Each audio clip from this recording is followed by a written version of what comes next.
আসসালামু আলাইকুম রহমতুল্লাহ। প্রিয় বন্ধুরা, আশা করি সবাই ভালো আছেন। অনেক বন্ধুরা আছেন যে খ অক্ষরটি সুন্দরভাবে লিখতে পারেন না, তাদের জন্যই মূলত আজকের এই ভিডিওটি করা। খ সুন্দর করে লিখতে হলে আপনাকে কিছু স্টেপ ফলো করতে হবে, সেগুলোই আজকের ভিডিওটি আমি দেখিয়ে দেব। চলুন তাহলে আমরা মূল ভিডিওতে ফিরে যাই।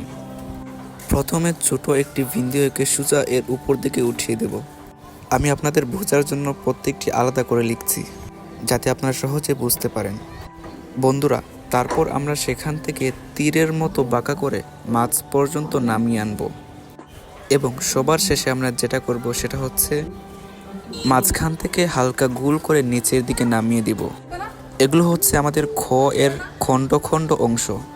এখন যদি আমরা পুরাটা একসাথে লিখি তাহলে এভাবে দেখায়।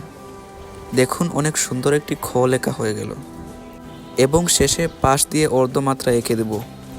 বন্ধুরা, আপনারাও যদি এই স্টেপগুলো ফলো করে এইভাবে প্র্যাকটিস করেন তাহলে ইনশাল্লাহ আপনারাও এইরকম সুন্দর করে খ লিখতে পারবেন। বন্ধুরা, আজকের ভিডিওটি এই পর্যন্তই ছিল। সবাই ভিডিওতে লাইক, কমেন্ট এবং শেয়ার করে আপনাদের বন্ধুদের সাথে শেয়ার করবেন। দেখা হচ্ছে পরের ভিডিওতে। সেই পর্যন্ত সবাই ভালো থাকুন, সুস্থ থাকুন।